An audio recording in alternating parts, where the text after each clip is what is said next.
Ó, o presidente Jair Bolsonaro, do PL, ele acionou o STF, que é o Supremo Tribunal Federal, contra o presidente eleito, Luiz Inácio Lula da Silva, e também a presidente nacional do PT, Gleisi Hoffmann. A alegação é de supostos crimes contra a honra do chefe do executivo. O Bolsonaro cita, por exemplo, comícios feitos aí pelo PT durante a campanha eleitoral de Lula no Complexo do Alemão, no Rio de Janeiro, e também propagandas eleitorais. Na ocasião, Bolsonaro disse que teria sido chamado de genocida, miliciano, assassino, demônio e até de canibal. O pedido foi encaminhado pelo Ministério Público à Justiça, aí a ministra-presidente do STF, Rosa Weber, e é assinada pelo delegado da Polícia Federal, Márcio Nunes de Oliveira. O delegado argumenta que Lula e Gleisi também teriam imputado a Bolsonaro a prática de fatos definidos como crime, além de terem difamado e injuriado o presidente em diversas oportunidades. Assim, agindo, Gleisi e Lula teriam praticado crimes previstos no Código Penal. O ministro Nunes Marques foi definido como o relator dessa ação no STF. Kim Rafael, a pergunta que não quer calar é: pau que dá em Chico tem que bater em Francisco também? Porque na campanha eleitoral todo mundo ficou proibido de falar algumas palavras com relação ao Lula. A regra é clara, né? Se vale para um, obviamente é que a lei ela precisa valer para todos, né? Não é para um nem para o outro, é para todos. Mas a época de campanha já acabou, né? Então acho que essas medidas aí poderiam ter sido feitas, algumas inclusive foram feitas no ínterim ali da campanha, e que não tivemos aí a mesma efetividade como no caso do Lula quando ele buscava o TSE. Mas é claro, né?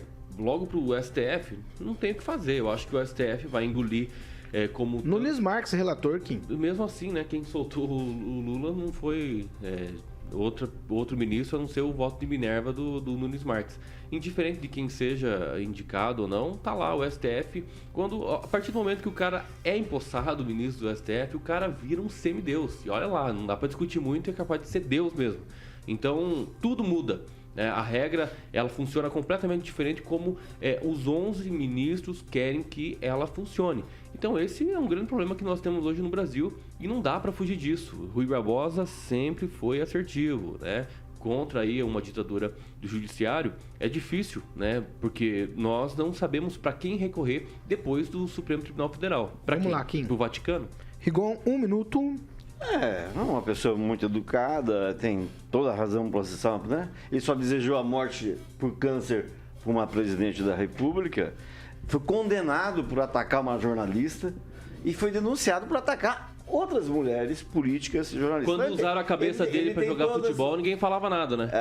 A Gleisi Hoffmann que festejou pela contusão do Neymar.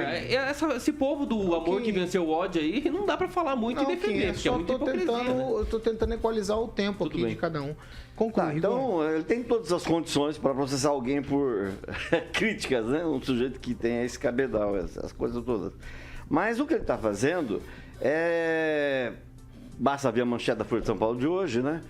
Os pobres estão se endividando, uma pesquisa publicada hoje na Folha de São Paulo, se endividando para comprar comida e cesta básica. E foi esse pessoal que votou contra ele, né? Não foi o pessoal que... Não.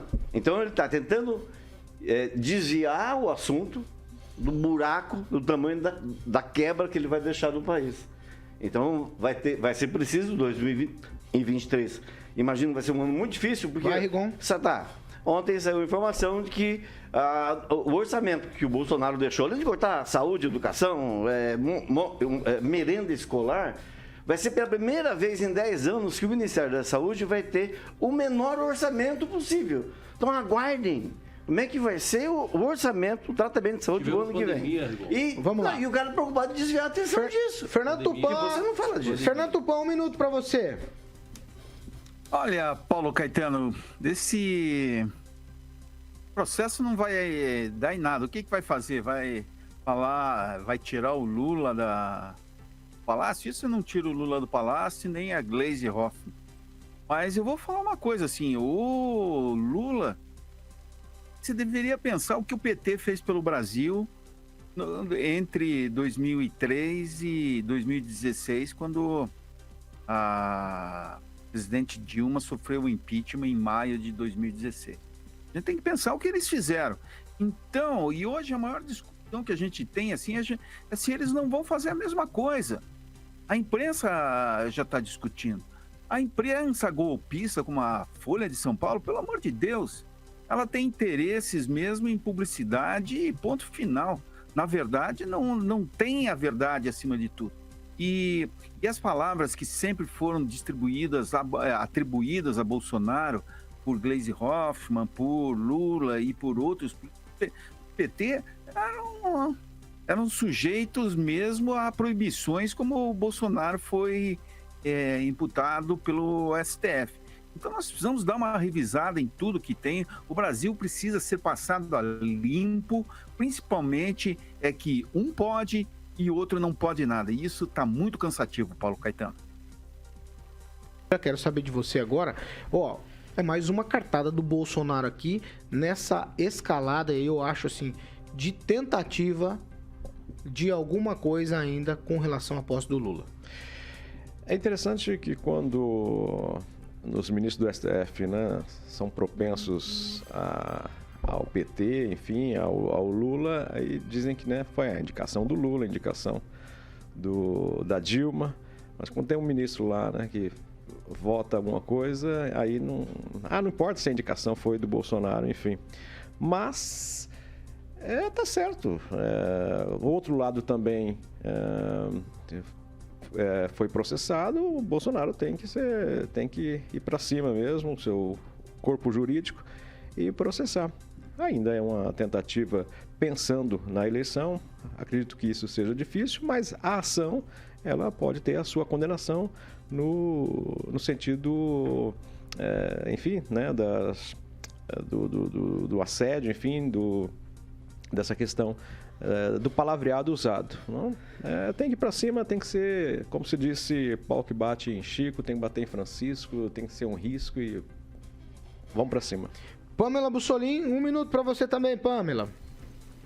Então, Paulo, eu penso o seguinte, isso aí o Bolsonaro está no direito dele, né? Penso que os ministros, né, deveriam aprender com ele. Se ele se sentiu ofendido, se ele não gostou, lógico que é muito absurdo os xingamentos, né? Chamar de canibal, chamar aquela loucura toda que foi a campanha.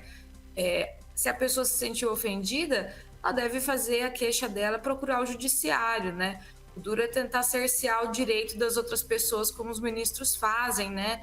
Pedir para tirar redes do ar. E me parece que não é isso que o Bolsonaro pediu, né? Ele pediu que as pessoas respondam aí dentro das nossas leis e dentro do nosso direito. Então, penso que Alexandre de Moraes, Barroso, Fachin, né, toda essa turma tem muito que aprender aí realmente com esse homem que vive dizendo que joga dentro das 4 linhas da Constituição e até agora não vi ele fazer nada fora, né? Ao contrário do que eles mesmos alardeavam quando o Bolsonaro foi eleito, diziam que ia começar uma ditadura no Brasil, né? Usaram muito aí essa narrativa, né? Que o Bolsonaro ia perseguir, nananã. E, na verdade, o que a gente vê é um homem que procura justiça quando ele não está satisfeito e quem, né, promove de verdade uma perseguição a todo mundo que pensa contra, fala algo que eles não gostam, são os próprios ministros. Então, essa ação aí do Bolsonaro, penso que fecha com chave de ouro os dois extremos, né? Basta analisar com um olhar mais criterioso que você vê o que um lado faz e o que o outro faz, né?